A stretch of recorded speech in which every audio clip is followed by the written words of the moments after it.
한 주간의 삶도 성령 충만하시고 또 행복한 삶이 되시기를 축원합니다. 인생의 삶을 살아가면서 이 관계라는 게 참 중요하다 하는 생각을 매번 하게 됩니다. 어떤 의미에서는 내 자신이 누구인가 이것을 제대로 알려면요, 그러면 실은 관계가 필요합니다. 왜냐하면 나 혼자는 나를 모릅니다. 내 주변에 있는 사람들이 이렇게 함께 있다 보니 내가 그 사람에게 친절을 베풀었을 때, 이 사람이 당신 참 친절한 사람인 것 같아요. 아유, 보니까 당신 별로 좀 불친절한 것 같은데요. 이렇게. 그러니까 이 관계를 통해서 원래는 나라는 존재 혼자만 있으면 이 사람이 도대체 뭐 친절한지 분친절한지 뭐 진실한지 거짓스러운지 잘 모릅니다. 그런데 주변 사람이 이렇게 함께 있어야만, 이게 관계가 되어져야만 그 사람이 어떤 사람인지가 비로소 이제 드러나는 거죠. 그 피아노를 한번 생각해 보세요. 그 피아노 안에 철사들이 다 이렇게 묶어져서 이렇게 연결이 되어 있습니다. 철사줄이 있지만 그냥 그 철사줄만 있으면 철사줄 뿐인 거죠. 의미가 없습니다.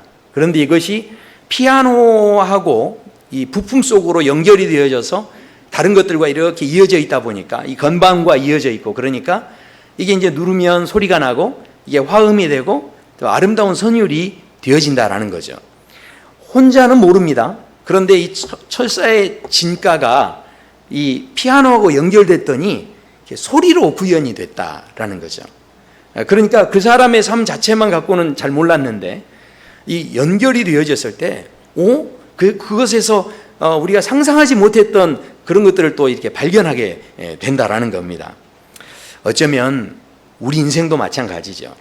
그러니까 인간관계 속에서도 좋은 사람 만나면 우리에게 좋은 모습이 또 많이 발견되겠지만, 그것보다 더 중요한 것은 바로 내 인생을 만드신 하나님과 우리가 관계가 되면 우리가 상상할 수 없는 모습으로 우리의 모습들이, 우리의 진가가 또 새롭게 얼마든지 드러날 수 있다라는 것이죠. 그렇기 때문에 나의 나됨에 대한 바른 의미를 찾으시려면 반드시 하나님과 관계가 되셔야 돼요. 그래야 이제 내가 보이기 시작하고 내가 어떤 존재인지를 하나님 안에서 발견할 수 있다는 것이죠. 그래서 요한복음 1장에서는 이렇게 말씀합니다. 그가 세상에 계셨으며 세상은 그로 말미암아 지은 바 되었으되 세상이 그를 알지 못하였다라고 말씀합니다. 무슨 이야기입니까? 인간이라는 것은요, 창조주 되시는 하나님하고 이렇게 연결이 돼야만, 그래야 인간의 가치가 무엇인지를 우리가 바르게 실은 깨달을 수 있다는 말씀입니다. 알지 못하였다라고 하는데, 그렇다면 하나님을 안다는 게 도대체 뭘까요? 생각해 보십시오. 우리가 아무리 좋은 물건을 가지고 있어도, 제가 집안에서 가끔 청소하다 보면 미처 제가 이거 가지고 있었는데 몰랐던 걸 발견하는 때가 있습니다. 아무리 좋은 걸 가지고 있어도 어디 있는지 모르면, 알지 못하면 그것에 대한 그 효능을, 또 가지고 있는 모든 기능들을 사용하기가 어려운 거죠.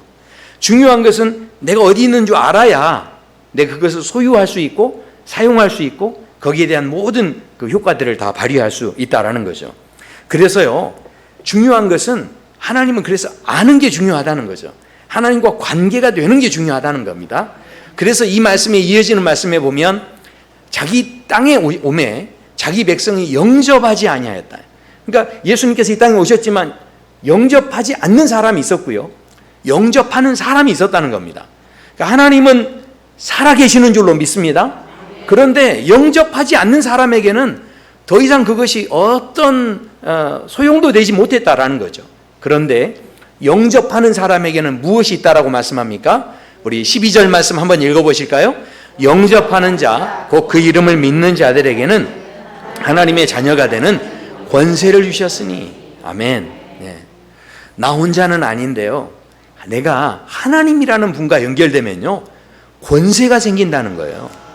어떤 할머니가 병원에 아들하고 같이 갔답니다. 근데 이 할머니가 늘 허리를 이렇게 구부리고 다니시는 분이세요.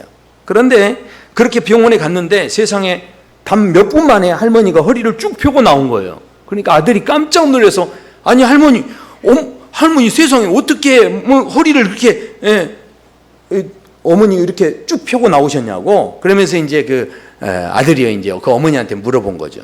그랬더니 어머니가 하는 이야기가, 지팡이를 긴 걸로 바꿔주더구나? 그렇다는 거예요.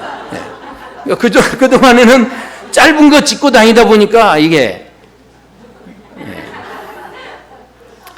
아니, 뭐, 누가 이제 웃자고 만들어낸 이야기겠죠. 근데 중요한 건, 나 혼자는요, 이게 아니라는 거예요. 근데 뭔가 우리가 의지하는 지팡이만 바꿔도, 지팡이만 달라져도, 결과가 달라진다는 거예요.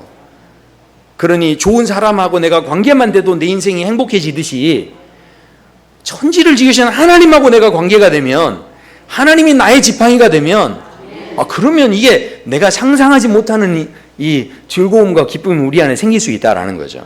그래서 오늘 이 말씀이 그렇다는 겁니다. 하나님과 관계될 때 내가 알지 못하는 그런 결과가 있다라는 겁니다. 그런데 참 안타까운 것은요, 지금 많은 사람들이 우리 하나님 분명히 살아계시는데, 특별히 우리 예수님께서 죽으시고 부활하셔서 지금 우리와 함께 하시는데, 그런데 그 부활의 주님을 우리가 머리로는 이해하는데 정말 부활의 주님과 함께하는 삶을 제대로 살아가고 있지 못하다라는 거죠. 늘 우리가 신앙생활 한다라고 하지만 하나님은 늘 멀리 있는 분으로만 생각하지, 부활하신 주님이 우리 곁에 함께 계신다라는 생각 자체를 하지 못하고 사는 그런 안타까움이 있다는 겁니다. 부활하신 주님이 나의 긴 지팡이가 되주셔서 우리 이 시간에 다시 한번 우리 모든 근심과 걱정과 고민으로 허리 구부리고 사셨던 우리 성도 여러분의 삶이 허리를 쭉 펴시게 되길 축원합니다. 이 시간에 그렇다면 이 부활의 주님, 우리가 부활절에만 생각하는 게 아니에요. 부활절에만 하나님이 나타나시는 게 아닙니다. 부활의 주님은 이제 우리에게 계속 역사하고 계시는 거죠. 자, 그러면 우리가 왜 이 부활의 주님에 대해서 이렇게 정말 친밀하게 관계하고 있지 못한지를 오늘 이 부활의 사건을 통해서 다시 한번 좀 살펴보려고 합니다. 예수님이 부활하신 다음에 그 다음에 사람들에게 나타나셨는데, 첫 번째로 이 막달라 마리아라는 여인에게 나타나셨습니다. 그래서 이 여인이 너무 기뻐서 이 여인 예수님을 만났다라는 이야기를 제자들에게 소식을 전하게 됩니다. 자, 그런데 그 소식을 전했을 때 제자들의 상태가 어떻게 됐었냐면, 유대인들이 두려워서 모인 곳에 문을 닫았다는 거예요. 그리고 혹시 저 예수님 아는 사람이라고 해서 잡혀갈까봐 그래서 문을 닫고 그 집안에 이렇게 숨어 있는 거죠. 이제 그런 상황이 됐던 겁니다. 자, 그런데 예수님께서 부활하셔서 그 사람들을 찾아가셔서 평안할지어다 이렇게 말씀하시는 거예요. 그리고 이 죽은 줄만 알았던 예수님이 오셔서 평안할지어다 하면서 말씀하시니까 이 사람들이 얼마나 놀랬겠습니까? 그래서 이 사람들이 너무 놀랐는데 이 사람들이 아마 정신을 차리지 못한 것 같아요. 그러니까 예수님께서 평안할지어다 이렇게 19절에 말씀한 다음에 손과 이 옆구리를 보여주신 다음에 이 사람들이 이제 기뻐하니까 한 번 더 이야기해 주십니다. 21절에 이렇게 말씀하세요. 너희에게 평강이 있을지어다 이렇게 말씀합니다. 자, 그런데 그 말씀을 하시자마자 그 다음에 뭐라고 하시냐면 내가 너희를 증인으로 보낸다는 거예요. 내가 너희를 이 세상에 전도자로 보내겠다 하면서 제자들에게 이제 이런 말씀을 하셨다는 거죠. 동일한 그 복음서의 다른 구절들을 보니까요, 마태복음엔 이렇게 되어 있습니다. 너희에게 분부한 모든 것을 가르쳐 지키게 하라 이렇게 하면서 세상 끝날까지 내가 너희와 함께 있겠다 이렇게 말씀하시고요. 마가복음에 보면 온 천하에 다니면서 이 만민에게 복음을 전하라 이렇게 말씀합니다. 그리고 누가복음에 보면 너희는 이 모든 일의 증인이다 이렇게 말씀하시죠. 자, 그러니까 너무 감사합니다. 우리 교회 성도님들은 참 이렇게 이 말씀만 해도 아멘 해주시니 제가 너무 행복해요. 네. 자, 그런데 한번 상황을 한번 잘 생각해 보십시오. 지금 두려워서 떠는 제자들을 예수님이 만나 주시는데, 그렇게 만날 때 예수님께서 평안할지어다 이렇게 이제 평강이 있을지어다 말씀하셨는데, 그런데 그렇게 말씀하신 다음에 요즘 어떻게 잘 지냈어? 하면서 근황을 물어보고, 아이고 내가 없다고 해서 너희들 힘들지 않았니? 이렇게 물어보시고, 그 다음에 또 그동안 잘 지내긴 했니? 그러면서 이제 제자들에게 물어보실 수 있는 거죠. 그리고 또 아마 예수님 이런 말씀도 한마디 하실 수 있잖아요. 야, 세상에 내가 십자가 진다고 했는데 그렇게 다들 도망을 갔냐? 예. 야, 참 너희들 나 볼 때 조금 많이 미안하지 않아? 이렇게 하면서 예를 들어서 예수님이 이제 그렇게 혹시라도 이제 이야기하실 수 있는 거죠.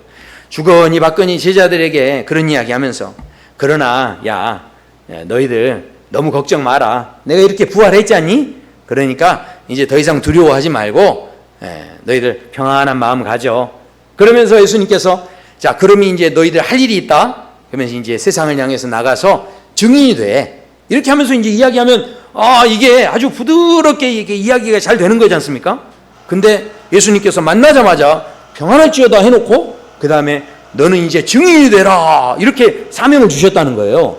아니 그러면 도대체 예수님께서 얼마나 급하셨기에 만나면 우리가 서로 통성명도 하고 이렇게 그동안 어떻게 지냈는지 인사도 하고 하지 않습니까? 근데 그런 인사 전혀 없고 부활해서 만난 다음에 통성명 다른 이 근황에 대해서 물어보지도 않으시고 평안할지어다 한마디만 하고 그 다음에는 증인이 되어라.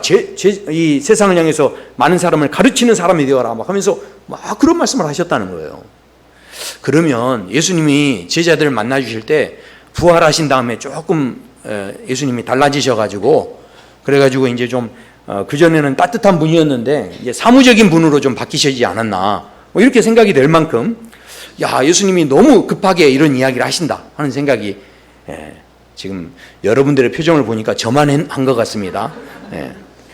그러니까 아무튼 본문의 흐름은 참 이렇게 부드럽게 흘러가는 그런 흐름은 아니다라는 것이죠. 자, 그렇다면 왜 이런 식으로 이 사명에 대해서 그저 평안할지어다 한마디만 해놓고 너희가 이제 이런 일을 감당해야 돼, 너희들이 증인이 돼야 돼, 이런 말씀을 하셨느냐 하는 것이죠.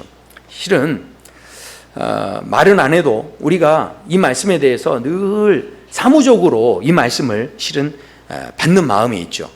그래서 많은 사람들이 이 말씀을 보면서 야, 온천하에 다니면 만민에게 복음을 전하라 이 말씀을 가지고 정말 이 말씀 너무 좋아요. 난 이 말씀을 너무 사랑해요. 난 너무 행복해요. 제가 이런 사람은 제가 꼴을 못 봤습니다. 다 보면 네 시작은 미약하였으나 네 나중은 창대하리라 이런 말씀하면 할렐루야 막 하면서 이걸 어떻게 합니까? 막 써가지고 붙이고 다니고 막 그러는 거죠. 근데 어느 집에 갔는데 너희는 이 모든 일의 증인이라 이런 말씀을 막 써서 붙여놓고 막 이게 너무 나의 최애의 말씀이다 뭐 이렇게 하시는 분 보신 적 있으세요? 집에 이런 말씀 붙어 있는 거 본 적 있으세요? 가르쳐 지키게 하라, 볼지어다 이렇게 하면서 이런 말씀은 대부분 다 어디에 붙어 있습니까? 교회에 붙어 있잖아요, 그냥 교회. 그러니까 실은 알게 모르게 우리 모두가 실은 예수님이 하시는 이 말씀에 대해서 약간 부담스러운 마음이 있다는 거죠. 여기에 대해서 좀 그냥 그런 말씀을 좀 안 하셨으면 좋겠는데 제가 오늘 말씀을 전할 때도 이 말씀 보자고 그러면 대부분의 사람들이 막 눈이 초롱초롱 해가지고 오늘 목사님 정말 벌써 말씀만 봐도 은혜가 된다 뭐 이런 표정은 아니시라는 거죠. 대부분 날 그냥 전도하려고 그냥 또 목사님이 또 전도하자고 저렇게 또 나한테 또 이렇게 우리를 힘들게 하시는구나. 다음 주는 상황 봐서 건너뛰고 와야 되나 보다. 이런 생각을 실은 우리가 나름대로 실은 하게 되는 그런 말씀이에요. 솔직히 말하면 그렇다라는 거죠. 자, 그런데 이 말씀이 부담으로만 다가온다면 그것은요, 실은 우리가 우리 입장에서만 이 말씀을 보기 때문에 그렇습니다. 이 말씀을 제대로 보시려면 절대로 우리 입장으로 봐서는 안 돼요. 이 말씀을 진짜로 보시려면 지금 이 말씀을 예수님께서 부활하신 예수님께서 지금 누구를 찾아가서 하십니까? 제자들을 찾아가서 하시죠. 그러니까 제자들의 입장에서 이 말씀을 보셔야 돼요. 지금 내 입장에서 보시면 안 돼요. 자, 이게 무슨 말이냐? 지금 제자들이 어떤 마음의 상태였을까요? 제자들이 지금 심리적으로 어떤 심리 상태에 있었을까요? 예수님을 배반했었기 때문에, 예수님을 부인했었기 때문에 예수님에 대해서 굉장히 미안한 마음을 갖고 있는 거죠. 그러니까 예수님에 대해서 너무 죄송한 마음을 갖고 있는 거죠. 이제 그런 상황 가운데서 막달라 마리아가 예수님 부활하셨다는 이야기를 와서 전해주는데, 만약에 예수님 앞에서 난 떳떳해 만약 이랬다면 얼른 뛰어나가가지고 예수님 어디 계시냐고 하면서 막 찾으러 다녔어야죠. 근데 이 사람들은 다 어땠다는 겁니까? 다 유대인들을 두려워해가지고 어떻게 했다는 거죠? 다 문을 걸어 잠그고 그냥 거기 있었다는 거예요. 만약에 예수님 앞에서 자기들이 떳떳했다고 한다면, 그러면 문을 얼른 열어놓고 어떻게 하겠습니까? 언제 나오나, 예수님 언제 나오시나 하면서 막 적극적으로 막 기다리고 있었을 거예요.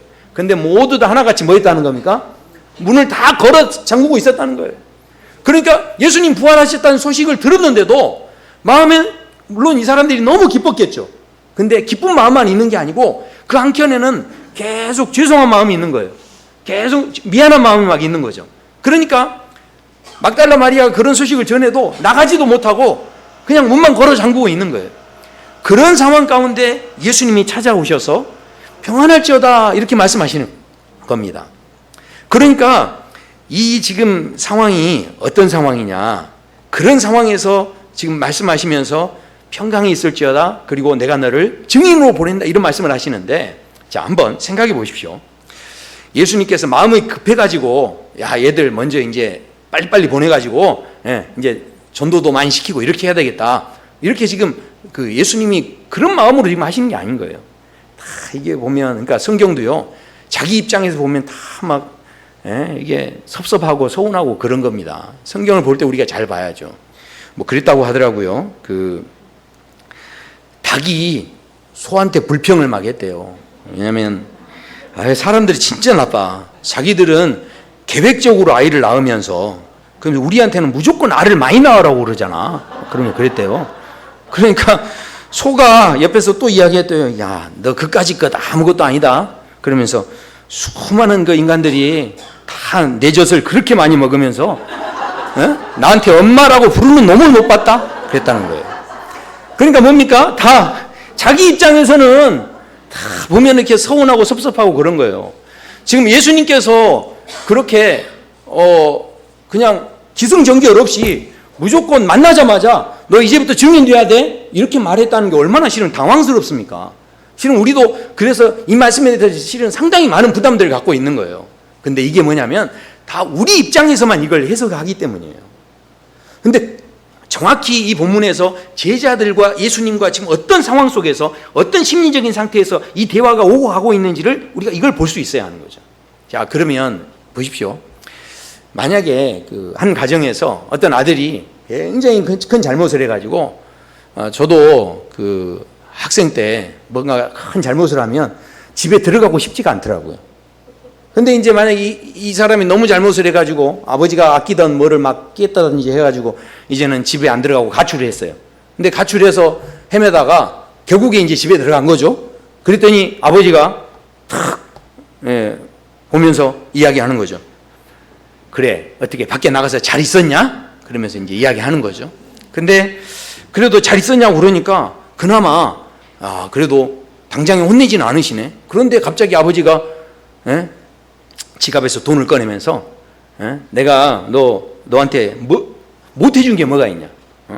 돈을 조금 못 줬냐? 자, 이거 받아라. 그러면서 내가 그러면 그 돈을 받으면서 그게 그렇게 섭섭했냐? 그러면서 이제 막 하면 마음속에 돈을 받으면 야, 이제 아버지가 나한테 잘해주나 보다. 그러고 막 행복하고 기쁘고 그럽니까? 아니, 왜 갑자기 돈을 주지? 이걸 지금 받으면서도 무슨 생각이 드는 거죠? 그러면 이제 이 돈 주고 나보고 앞으로는 관계를 끊자는 이야기인가? 그러면서 오만 가지 생각들이 이제 실은 이게 마음속에서 드는 거죠. 자, 그러면 야, 일단 밥부터 먹어라. 가까이 와봐. 밥부터 먹어. 그러면 마음속에 어떻습니까? 야, 이렇게 밥을 먹으라네? 그러면 이거 그냥 용서해 주는 건가? 이런 생각만 듭니까? 아닌 거죠. 가까이 와서 밥을 먹어라. 밥 먹다가 혹시 맞아 죽는 거 아니야? 그러면서 가면서 이게 가서 밥을 먹더라도 계속 마음에는 이렇게 불안함이 있는 거죠. 자, 그런데요, 그 아들이 가출했다가 집에 들어갔는데 아버지가 그러는 거예요. 야, 얼른 들어가서 방 치우고 정리하고 방이나 일단 치워라. 그러는 거예요. 그러면서 그리고 아빠가 택배 보낼 게 하나 있었는데 가서 택배 좀 붙이고 와. 그러면서 일을 시키는 거예요. 한번 생각해 보십시오. 오늘 본문의 상황이 그와 똑같았다는 거죠. 제자들이 뭔가 예수님께 막 죄송한 마음이 있고 죄책감이 있고 예수님께 너무 미안하고 이런 마음이 막 있는데 예수님께서 만나자마자 하시는 이야기가 지금 야, 밥 먹었냐? 그러면서 위로해주고 도닥여주고 이런 건 지금 실은 다 소용없어요. 이렇게 해봐야 마음속에 계속 불안함만 있는, 왜 나한테 갑자기 더 잘해주지? 그러면서 계속 불안함이 있는 거예요. 근데 만나자마자 뭐 하는 거죠? 일부터 시킨다는 것은, 방 청소부터 시킨다는 것은 그 방을 아직도 안 뺐다는 이야기지 않습니까? 그러니까 결국은 내가 너를 아예 끝까지 버리지 않겠다는 이야기죠. 그러니까 일부터 시킨다는 것은, 이것은 우리를 부담을 주고 우리를 힘들게 하고 막 우리를 죽자사자 부려먹겠다 이 이야기가 아니고, 일을 주신다는 것은 결국은 하나님께서 우리를 끝까지 포기하지 않으신다는 거죠. 그리고 우리에게 살 길을 열어주시는 거죠. 더 이상 불안함과 두려움에 갇혀 있지 말고 네가 정말로 내 자녀로, 내 제자로 세워지기를 원한다는 마음이 있으시기 때문에 사명부터 이야기하셨다는 거죠. 오늘 말씀을 정말로 제대로 보면 실은요, 주님께서 우리에게 늘 십자가지라, 사명을 감당해라, 수많은 그런 말씀들을 하시지만 직분을 감당해라 하면서 이렇게 여러분들이 직분도 이렇게 감당하고 그렇게 교회에서 보면 여러 가지 이런 일 저런 일 하시는데, 그 모든 일들이 알고 보면 우리를 힘들게 하는 게 아니라 정말로 우리가 살 수 있는 길을 열어주시려는 하나님의 마음이 거기 있는 것을 우리가 볼 수 있어야 한다는 거죠. 제가 성경에서 많은 예들을 들 수 있지만 한 가지 예만 제가 좀 들려고 합니다. 한 분만 제가 좀 소개하려고 그래요. 그분이 누구냐면 바로 엘리야라고 하는 선지자예요.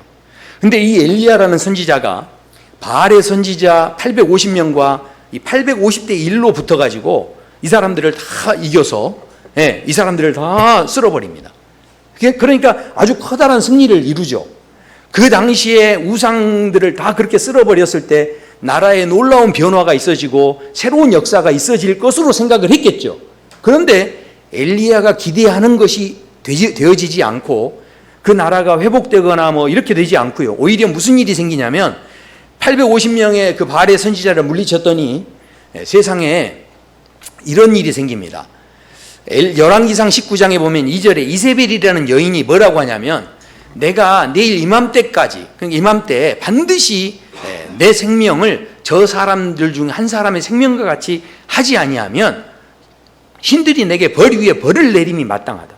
그러니까 내가 목숨 걸고 너는 내가 죽인다, 이렇게 이야기하는 거예요. 그러니까 여자분이 죽인다고 그러니까 이 엘리야라는 선지자가 너무 놀래가지고 이때부터 이제 도망을 치기 시작하는데요. 도망치면서 얼마나 낙심이 됐겠어요? 얼마나 절망이 됐겠습니까? 그러니까 그때 이 로뎀 나무 아래 가서 이제 지쳐가지고 누워 있는데 하나님께서 다 천사를 보내서 먹을 것도 주시고 위로해 주시고 너 이러고 있지 말고 힘내라 그러면서 막 이렇게 해주십니다. 그런데도 엘리야가, 신기한 것은요, 엘리야가 회복이 안 돼요.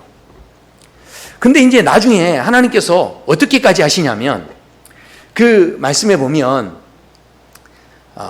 하나님께서 음성으로까지 나타나 주시는데 막 바람이 막 불고요, 천둥이 치고요, 막 불이 나타나고요, 막 그러는데 아주 미세한 음성으로, 거기에도 하나님이 안 계셔요. 근데 미세한 음성으로 하나님이 엘리야하고 딱 만나 주십니다. 아주 부드럽게 만나 주세요. 그런데 그렇게 만난 다음에도 13절에 보면 엘리야가 뭐라고 하냐면, 듣고 겉옷을 얼굴에 가리고 그리고 나가 굴 어귀 위에 섬에 소리가 그에게 임하여 이르시되 엘리야야 내가 어찌하여 여기 있느냐, 이렇게 이제 말씀하죠.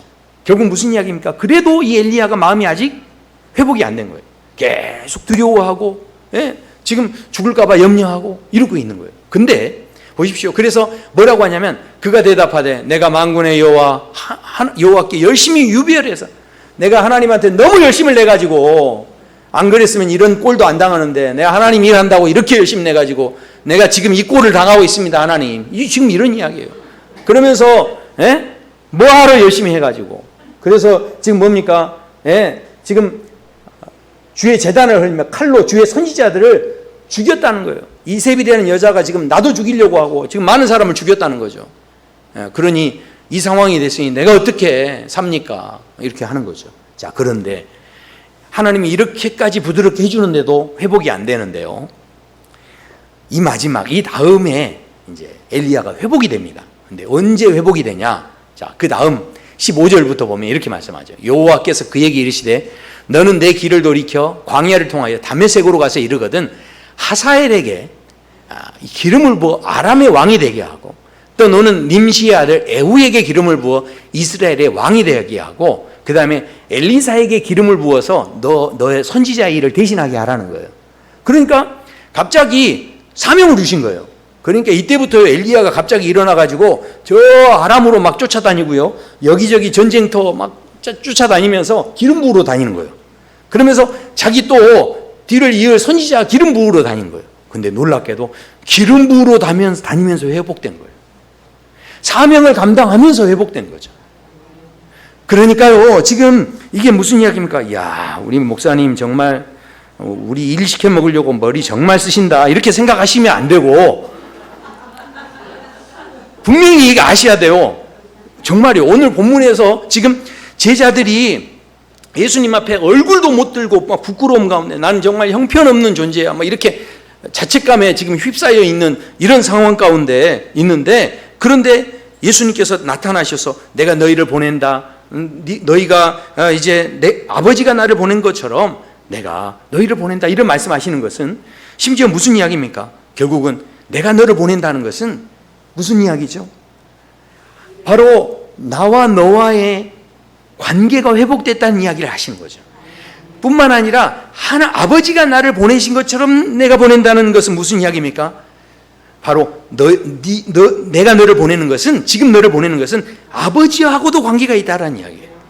그러니까 단순히 우리를 고생시키고 힘들게 하려고 하시는 말씀이 아니라 이 말씀을 통해서 무슨 이야기를 하는 겁니까? 바로 내가 오늘 너희에게 선포한다는 거예요. 더 이상 두려워하지 말라는 거죠. 너희는 하나님 앞에 서 있는 하나님의 사람들이라는 거죠. 그러니까 오늘 이 말씀을 통해서 그 뒤에 하시는 말씀에서 또 이렇게 이제 말씀을 하십니다. 성령을 받으라. 숨을 내쉬면서 성령을 받으라. 그런데 나도 너희를 보냈노라 하면서 이것을 일로 생각하시는 분들은 성령 받으라는 것도 일로 받아들여요.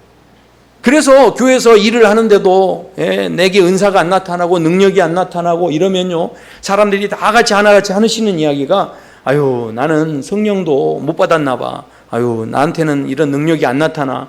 아이고 하나님 나는 그냥 별로 쓸모없는 사람인 것 같아요. 다 이렇게 생각하시는 거예요. 그러나 오늘 말씀을 제대로 이해했다면 내가 나도 너를 보내노라 말씀하시면서 성령 받으라 이 말씀을 하시는 것은 이 성령의 그 기능 가운데 성령님의 어떤 본질 가운데 가장 중요한 게 뭐냐면요. 예수님이 요한복음 14장, 15장, 16장에서 성령이 어떤 분인지를 소개하는데 그 성령님이 보혜사 성령님이라고 말씀합니다. 보혜사는 무엇이냐면 우리를 돌보시고 우리를 위로해 주시고 우리와 함께 해 주신다는 거예요. 그러니까 지금 이 성령 받으라는 이야기는 너희를 보내노라 이 말씀에서 하나님과 나와의 관계, 아버지가 예수님을 보내는 것처럼 예수님이 나를 보낸 것은 일만 시키는 게 아니라 하나님과 나와의 관계가 회복됐다는 것을, 관계에 지어졌다는 것을 깨닫는 사람에게는 이 성령 받으라는 것은 무슨 이야기겠습니까? 내가 가는 길에 나 혼자 가지 않는다는 거죠. 하나님이 함께 한다는 거죠. 어디에 가든지 하나님이 거기에서 나를 도우시고 위로하시고 붙잡아 주신다는 이야기죠. 그러니까 능력이 안 나타나도 괜찮아요. 은사가 안 나타나도 괜찮아요. 바로 성령님이 나와 함께 하신다는 거예요. 이것이 얼마나 소중한지를 깨닫는 사람은 그 다음에 이어지는 말씀에 뭐라고 합니까? 누구의 죄든지 사하면 사하여질 것이요 누구의 죄든지 그대로 두면 그대로 있으리라. 무슨 이야기입니까? 결국은요 이것 또한 어떤 너희에게 대단한 권한을 주신다 이 이야기라기보다는 예수님이 너와 함께 하기 때문에 네가 어떤 마음을 갖고 있든지 그 마음에 편들어주고 그 마음에 함께 해주기를 하나님이 기뻐하신다는 거예요. 그러니까 이 말씀으로 우리가 이 말씀을 들으면 다시 한번 우리에게 지금도 도전하고 계시는 수많은 말씀들을 이제 우리가 다시 한번 생각해 봐야 돼요. 예수님께서 우리에게 말씀하시죠.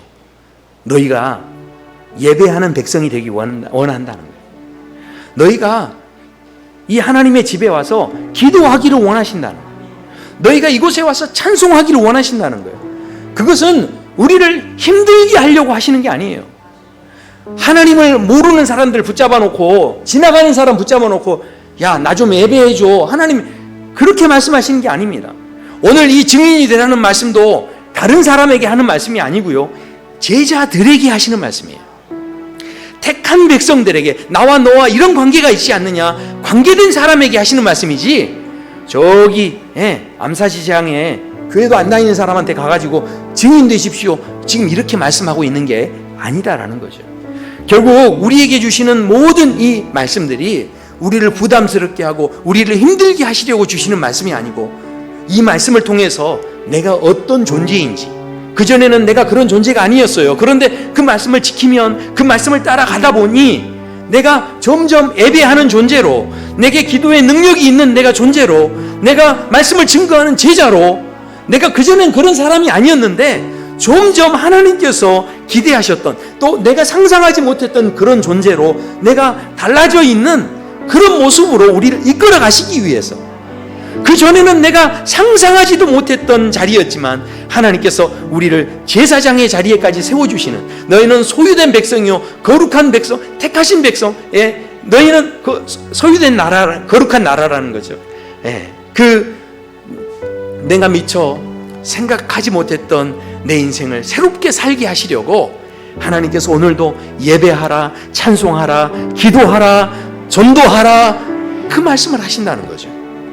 사랑하는 성도 여러분, 하나님께서는요, 예수님을 통해서, 예수님께서 이 땅에 오실 때 하늘의 모든 특권을 다 내려놓으시고, 가지고 있는 모든 권리를 다 내려놓으시고 실은 이 땅에 오셨습니다. 우리에게 그것을 맞춰주셨어요. 그런데 그렇게 오신 것이 그냥 오신 게 아니라 바로 우리에게 그 특권을 나눠주시기 위해서, 그 권세를 나눠주시기 위해서 우리에게 찾아와 주신 줄로 믿습니다.